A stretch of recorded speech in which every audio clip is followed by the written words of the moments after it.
In this webinar is have a little look at access agreements for the next months and the process that you will be taking with your institutions, hopefully, to embed student union with this agenda. I've popped a poll up. There's a minute and a half left. I think Mike hasn't filled it in yet, which on a scale of 1 to 5, how involved do you think you are already with your institution on your access agreement process? About the session, processes and how it's defined by both the government and a bit about how we see it as NUS and the student unions. We got how institutions currently work on access and some of the processes that they take part in, related to the access agreement, but across the whole year. Then we're going to have a look at how student unions are already working on access and how to get involved from your institutional perspective. What is access anyway? The agenda started probably about 2000 when the idea of widening participation started to be discussed in universities. And it's the idea that the current education system doesn't provide fair opportunities and chances for everybody in society. Participation began as a way to get more people through the doors of universities. And the major factor it looked at, and we'll talk about this in a bit more detail in a bit, socio-economic background. In recent years, there's been more work on race, on age and gender and other characteristics that may impact on somebody's ability both to take part in education and get into the doors of a university, but more recently, how they survive and thrive and continue onwards after their educational journey through the institution.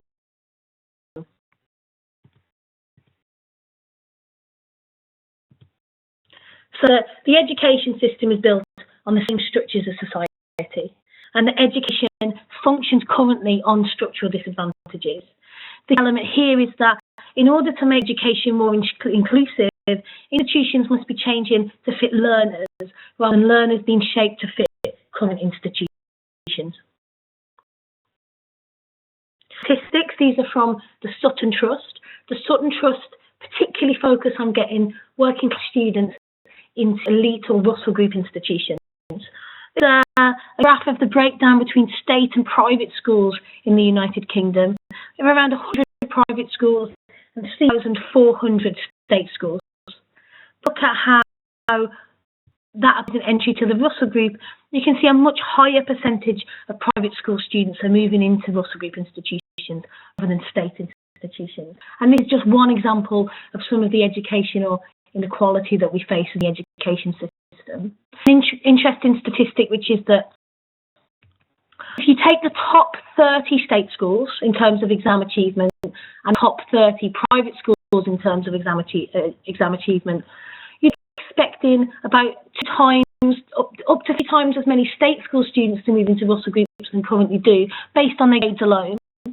About 3 times more private school students move into Russell Groups than you would expect on their grades. So even on a grade basis, students in private schools are getting in with lower grades than students in state schools. And lots of reasons behind this, from the experiences they have in their application process, from the ability to write a much more involved personal statement because of the experiences they will have got both through the schooling system and the advantages they've got in society. So there's a basic disadvantage even through getting into the doors of a Russell Group institution. And the Sutton Trust are a charity that particularly focus on that, but there are lots of educational disadvantaged charities that look at different elements of that. And we'll talk a bit about the role that student unions have and people who can come and make changes in this area. So a little look at how institutions currently work on access and widening participation. First thing to denote is who an access student is. Primarily and in government policy, what you might call an access student is someone who comes from a lower participation background, a low socio-economic background, and areas of low higher education participation. Out of this, wide participation and access work is overwhelmingly focused on what I would call working class students. There's measures that are used to identify where a student is considered an access student by an institution. These include things like the first student in their family to go to university, but critically in terms of the Education Funding Council of England statistics, We have a data set called POLAR. That's the participation of local areas data. This data set looking at census information and the number of, there's two sets. There's the main one that is used is the number of young people from the area who move into higher education, but there's also a data set that looks at population as a whole.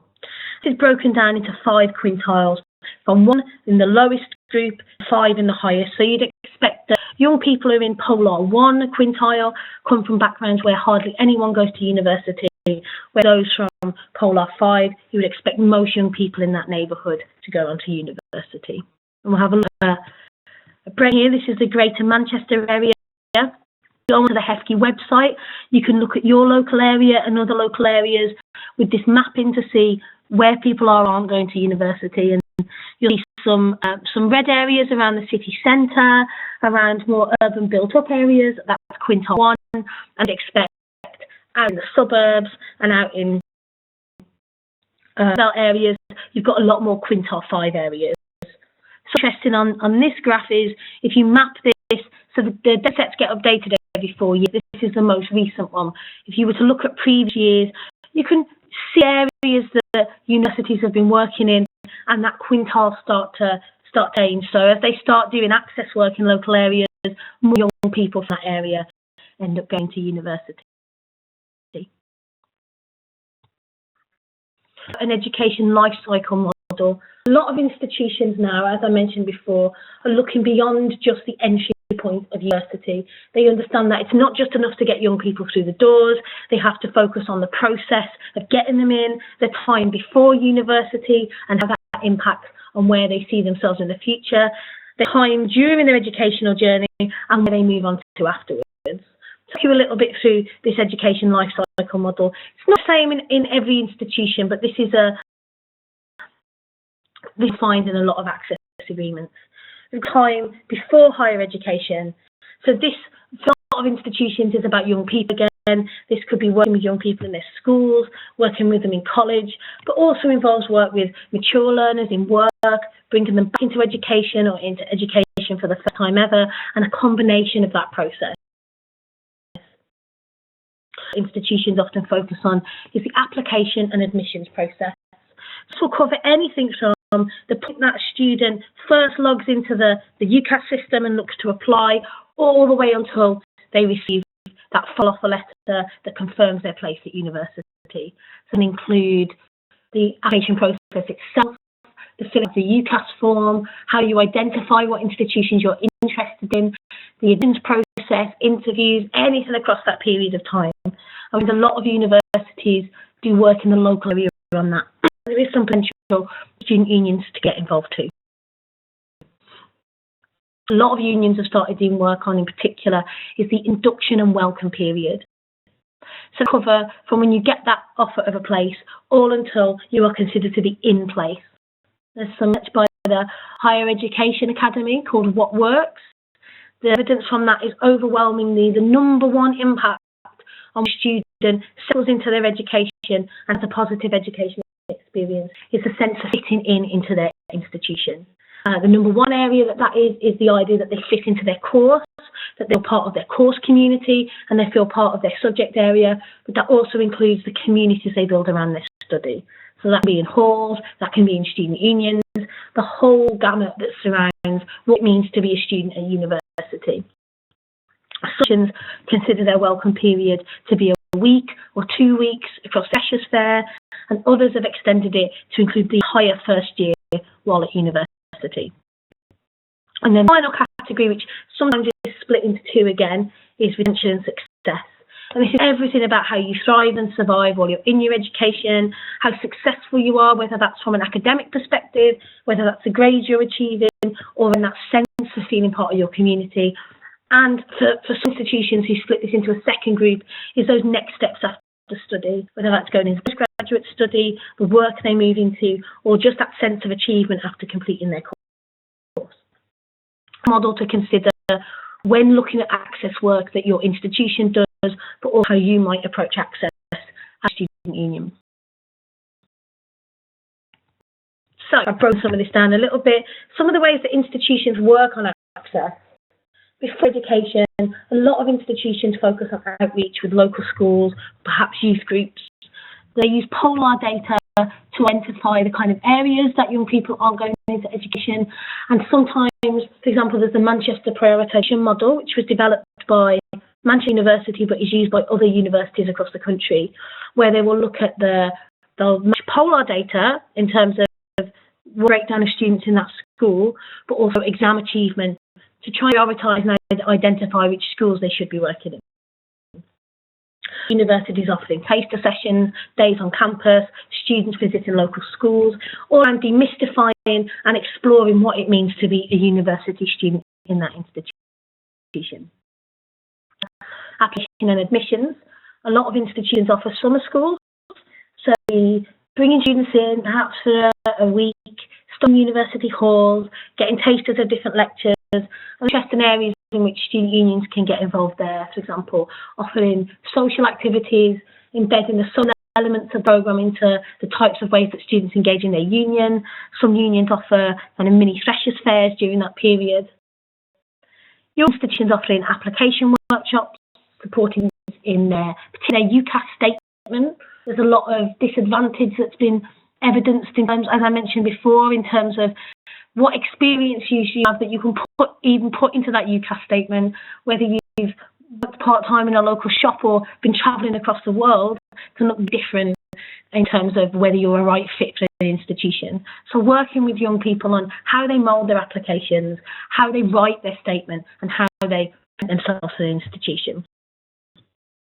Something that I've termed the medium-term study schemes. You see a lot of these in group institutions where there'll be a set criteria. So you need to be first planning to go to university from a certain polar quintile from the local area, and you can take part in a study scheme that lasts anywhere between 6 to 12 months, where you have tuition from the university, have academic support, and you get some contextual admissions offer. So when a differential grade offer, the idea that applications to university on the basis of what A grades or what BTEC grades that you're getting at the pre, and you can choose students based on who's got the highest grades. Statistically, that doesn't really map out to the performance that they have at university or the end grade they receive on their degree. If you go to a private school and exactly the same grades as a state school student, you will receive an entire degree classification lower than the state school student. And that's these reasons to do with the fact that in private schools, the amount of tuition and support you get means you're likely to achieve the highest grade possible for your ability, where that same support doesn't exist in the state system. So it's the idea that you offer places based on potential, not based on exit grades. That is contentious in some areas. It's something that any support. But for example, the Private School Headmasters Association doesn't do it. Certain Russell Group institutions don't offer it, but many do it on the basis of taking part in this study scheme. A lower grade offer, often or 2 grades lower. What's in that is a lot of the students who've taken part don't need that lower grade offer, and whether that's because they would anyway or because they've taken part in the Russell Group scheme is up for debate. So that university work before the entrance into university. What happens upon university isn't as developed as the work beforehand. Part of this is because up until recently, the focus has been on getting students through the door into educational institutions. The start of a focus on this, as I mentioned before, based a lot of what works research from HEA. You pick welcome events for students who live at home or who've been through WP schemes or are identified as from certain educational backgrounds. Study skills support that's sometimes offered to prepare students for the ways of studying at university. And then in terms of retention and success, again, work here at the moment, but it's being explored. Bursaries, we'll talk about bursaries in more detail in a bit, because there's some technical changes that are likely to happen with bursaries over the next academic year. and then also study programmes. Work done in some institutions, when I mentioned before about changing the institution to fit the learner and not changing the learner to fit the institution. There's been some work on BE attainment that's been done that focuses on academics, focuses on unconscious bias, on how academics are treating minority ethnic students, rather than putting the onus on students to change to fit that institution. So that's an interesting area that some places are exploring. So to look at the institutional process, this year you are most likely to get involved in your access agreement. But instead of work on access all year round, nor is at least 2 layers of institutional. First one is what might be called your widening participation group. This consists of your university's access lead. It could be that you have an entire widening participation and access department and the head of that, or it could be a nominated staff member in a department, it could be someone who's increasingly part of your marketing team. And then it will also involve key practitioners who are involved in the delivery of access work. These are often academics and researchers who have a particular interest, who are nominated by their faculty, departmental heads, and should have representation from your student union there. These are meet 3-4 times a year, and they look at the processes of access, they look at the work that's carried on in the institution, and they can map some of the practice that's happening in departments across the entire institution. Will be your senior management group. This will provide widening participation oversight. It will again consist of your university access lead. It might consist of other senior managers, such as people involved in student experience. Sometimes it involves the VC, depending on how is written into the strategic goals of the institution, and again it should involve the student union. And they meet 2 or 3 times a year. This is the body that will formally sign off the access agreement, and this is the body that will look at long-term strategic access goals for 5 to 10 years. Once again, your student union should be represented on that, and if that would be the first step I suggest you take. So to map out your institution's process and ensure the union is represented at all on that. In terms of the access agreement, this process repeats annually. So December just gone, institutions will have sent their return to the Higher Education Funding Council of England on their student funding, and that includes some of the access-related measures that are mentioned and written into the access agreement, such as Student Opportunity Fund and the widening participation in strategic statements. January, and they will be doing the monitoring return for the previous academic year's access agreement to the Office for Fair Access. And although we're getting to the end of January and it's not out yet, you would expect the guidance to be released from OFFA the 16 to 17 access agreement process. So we're on that any day soon. As soon as I've got some details on it coming up. We're relatively sure what it will say, but as soon as we have it, we'll be briefing out to unions on what that means and how we can work on that. In April, sometimes the very beginning of May, is when institutions are expected to deliver their access agreement to OFFA. So it's this window between January and April that institutions tend to work on changing and modifying their previous access agreement for not the next academic year, but the academic year after.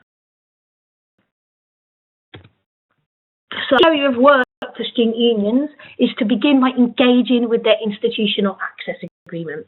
And the access agreement is a relatively dry strategic document. It's going to be full of all exciting work that universities and unions can do. But it's where the priorities are fully placed, where the access agenda for the institution is shaped. And so some element of engagement and prioritisation of that tends to be where unions are developing their own access work, getting some funding and getting some support from the institution in order to achieve that. They will change radically. So to start with your access stuff is to look at last year's access agreement. Unless there's big changes afoot, which there might be next year in terms of bursaries, they were likely to shift dramatically. Start to get an idea of where areas you want to challenge, where are the things that you think the institution are doing well, where do you think the gaps in their provision are at the moment from last year's access agreement already. Access agreements. As I said, they're strategic documents that institutions produce annually and report to the Office for Fair Access. The Office for Fair Access was set up about 10 years ago, and it reports into HEFCE. It has powers to cities if they're not with what they read in their access agreement. The Office of Fair Access has not yet sanctioned an institution, but the whole sanction it can do is to stop an institution charging anything more than £6,000 for their higher education courses, their undergraduate courses. The access agreement is compulsory for any institution, whether that's college FE, college HE or a HEI, that is over £6,000 for its undergraduate fees. Approve and monitor it, the cycle, and it applies to both home and EU undergraduate students. That's between 25% to full time of an undergraduate course. It covers postgraduate teaching, but no other postgraduates. And that becomes interesting in terms of postgraduate access. Often interested in taking on postgraduates. We have the new loan system introduced. Some questions there around how we strategically work on postgraduate access that, again, will likely come up in the next academic year.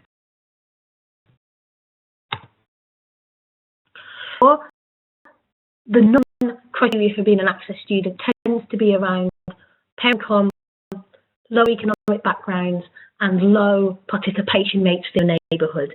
But there are some other areas that student unions are working on, that institutions are working on when it comes to access, and the offer have specifically put in their guidance.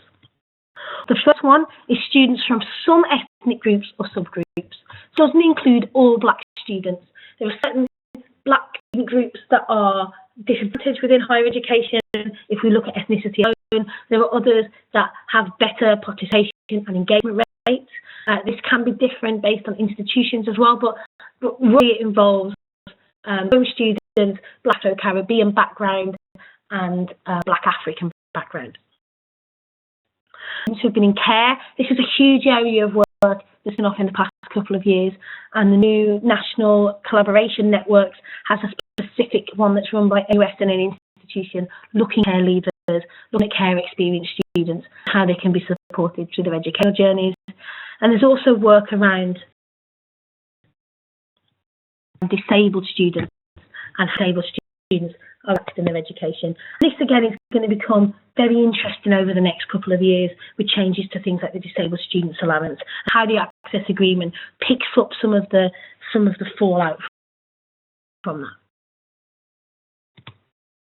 So for 15-16, we're waiting on the 16-17 guidance, but last year's guidance is very likely to have changed much due to the fact that last year HEFCE and the government put a 5-year plan effectively on access. So the likelihood is we're not going to see much different in terms of the guidance that comes out here. The strategic landscape includes, as I mentioned before, this whole student life cycle, not just access, but transition into education, retention, success, progression into employment, progression into postgraduate study. Looking for an inclusion of equality and diversity as a way of focusing on access, particularly with a focus on disabled and black learners.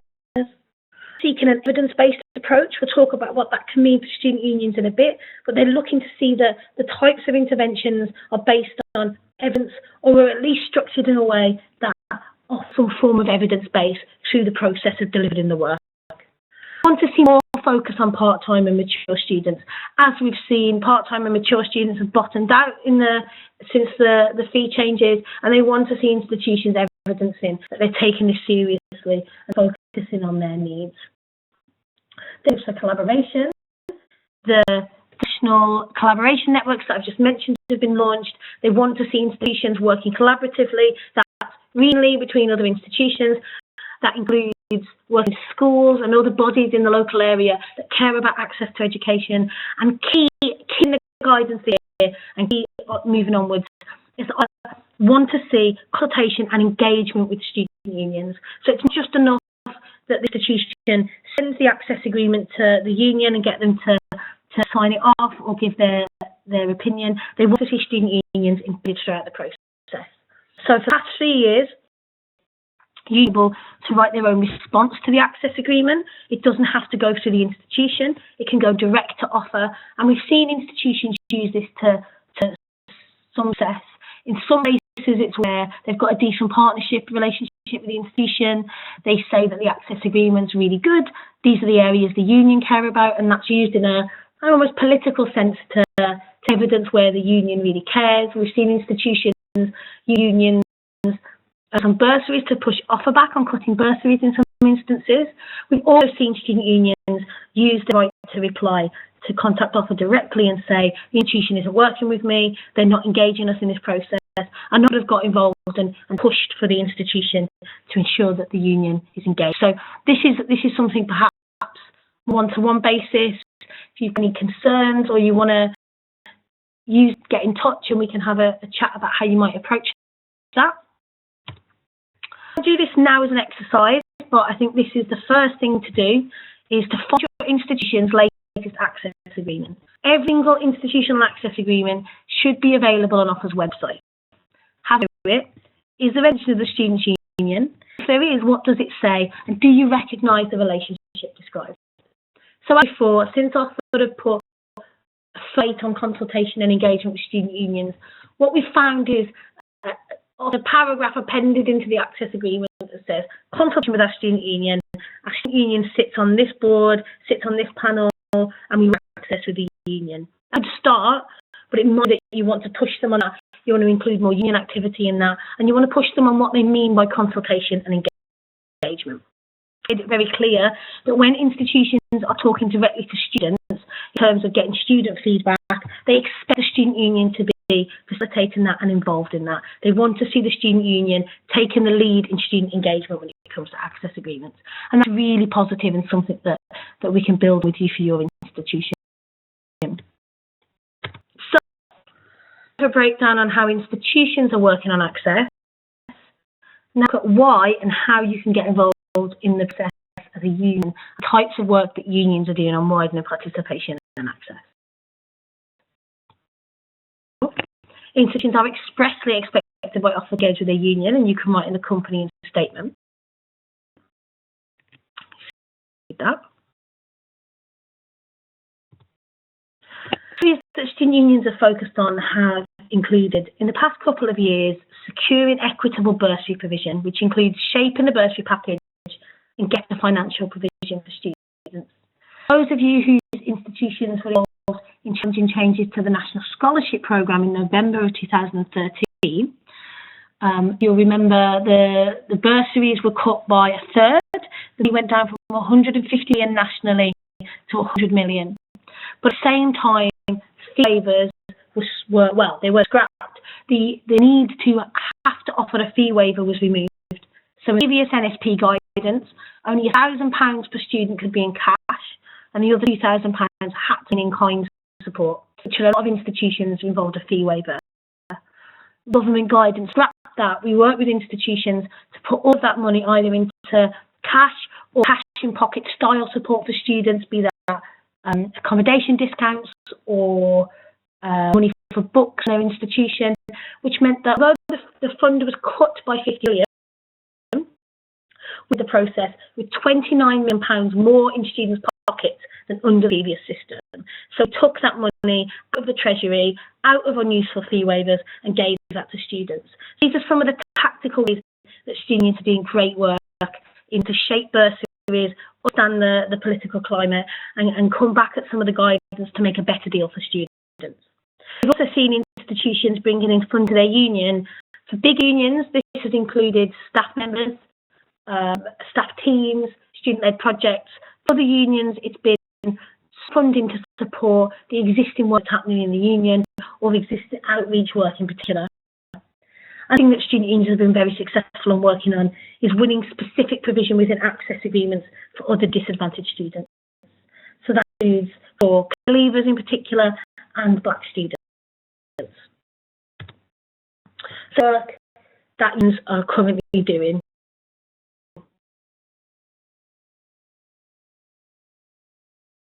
Work. You've got unions doing outreach programs in local schools, colleges and the local community. For a long time we've seen student unions running community activities. What makes it access work is that it's targeted, it's focused into particular neighbourhoods, particular areas.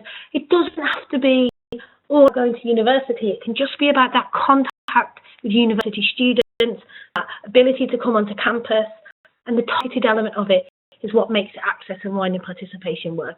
There's been some really true partnership work here between institutions and unions, where the institution has done the databases for them, they've identified the institutions, they've helped them develop the links for the schools because the institution already has those links, but they've allowed the union to do what the union does best, which is creating innovative programs out in the local community, connecting with young people.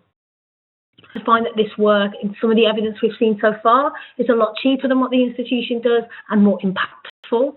And if that's what you're interested in exploring with your institution, we can put you in contact with some of the unions that are already doing this work and building evidence base to make these arguments.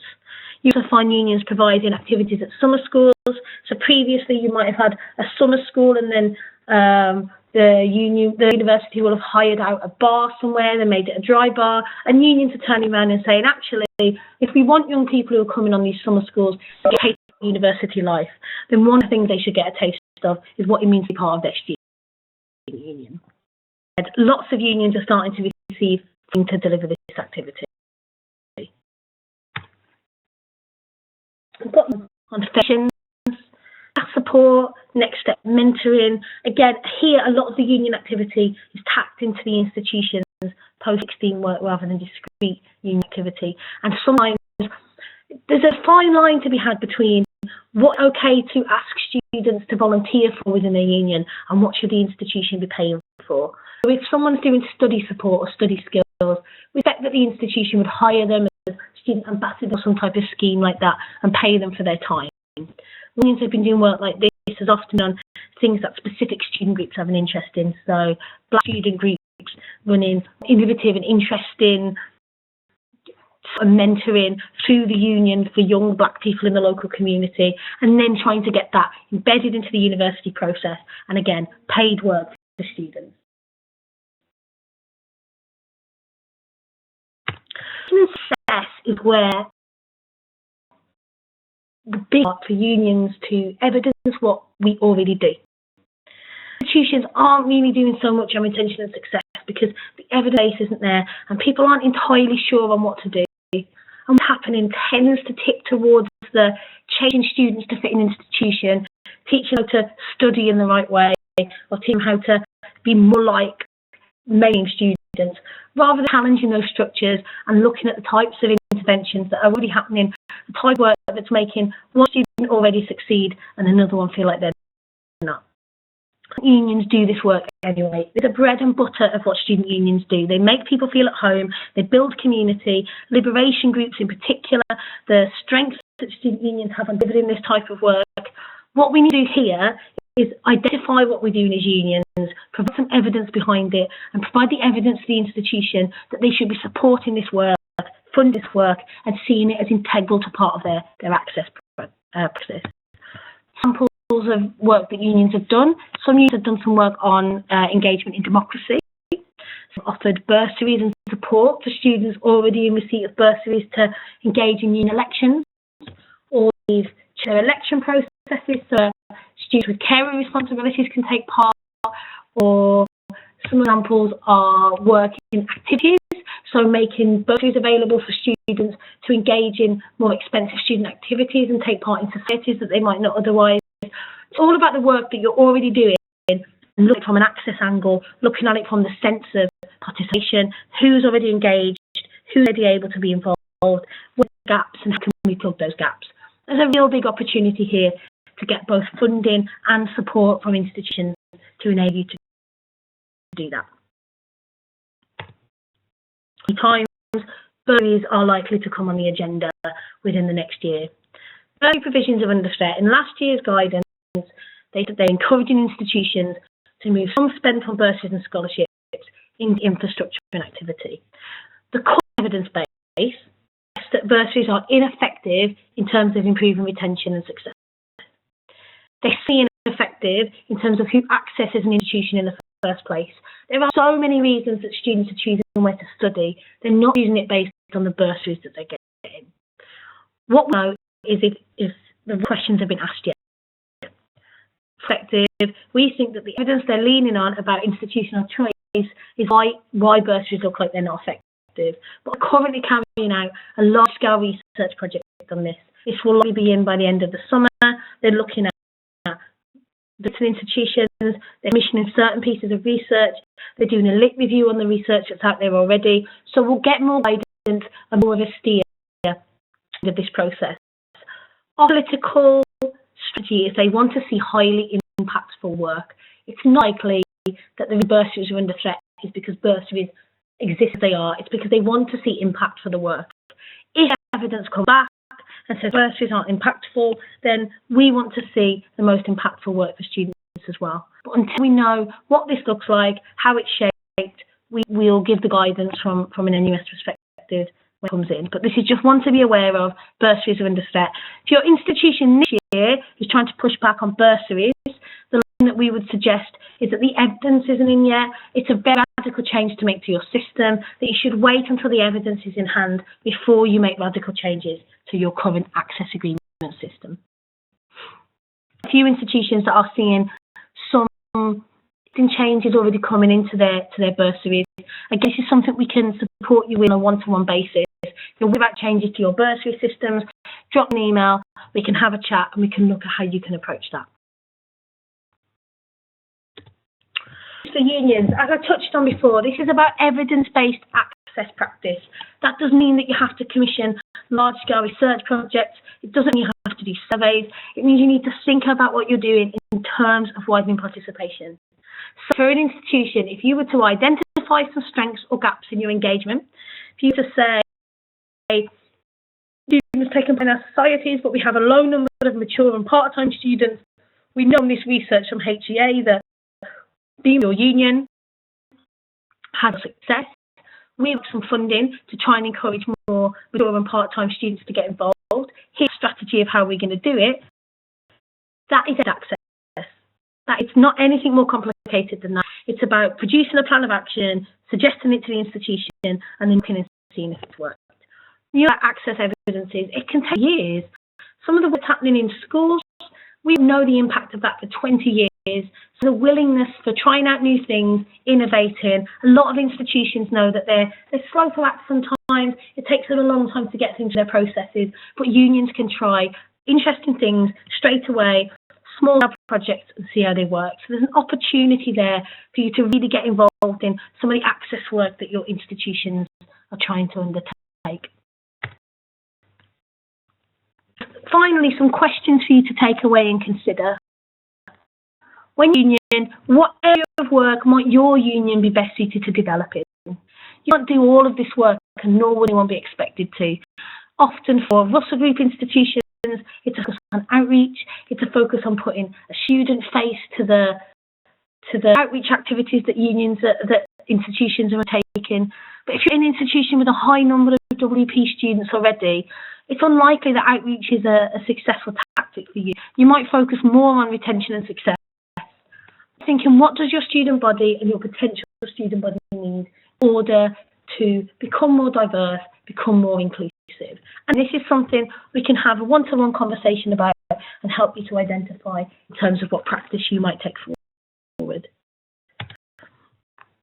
About is the area, in terms of retention and success, areas that are already happening in your union, things that are already going on that is important in building that student community that you might have identified as being related to access and WP. Anyway, your advice service goes, is your advice service connecting with enough care leavers? Are enough WP students coming through your advice service? Are you collecting the stats on that? You take, for example, in terms of coming forward for advice, that students from lower socioeconomic backgrounds are less likely to even ask. So what could you be doing there in order to redress that balance of who's getting support, who's able to challenge their institution? It could be societies, who's taking part in your societies, who's chairing your societies, who's allowed to start them. Do you have home student society? Some institutions have societies and fundings for students who are still living in their parental home, and that's really successful. It could be your elections, it could be specific programs of work, it could be liberation, anything that's going on. In your looking at it through a widening participation and access lens is a way in which to start to identify some of the work that you can undertake, especially if you can map that against your access agreement. So, That's a really quick whistle-stop tour through access and widening participation. Next 3 months will be available to support you with your access negotiations. Well, more next 3 months, but they're the crucial months with work that you might be interested in doing. If you've got any questions whatsoever, if you've got particular programs of work, or you've got some queries about your access agreement, please get in contact. My email address is sarah.kerton@nus.org.uk. Are there questions?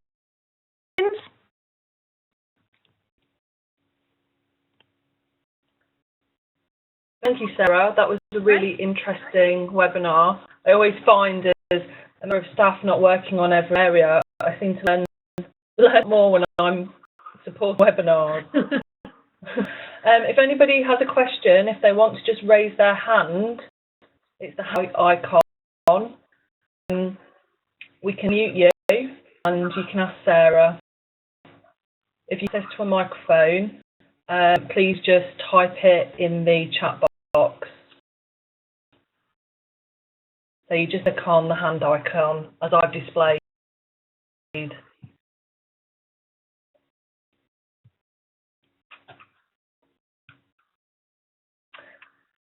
Has any questions for Sarah? No. No.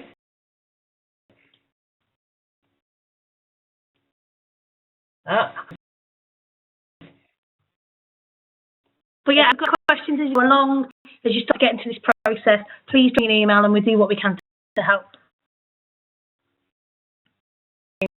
Will also be shared via the NUS Connect website in the next couple of days. So you can always access this recording again if you want to listen and just refresh yourself about what Sarah has spoken with us today. And just thank you, Sarah. Really interesting. Thank you for spending the time and prepare this and deliver it for everybody. I'm sure I speak for everyone and just say thank you very much. See you all later. Bye everyone and have a good day.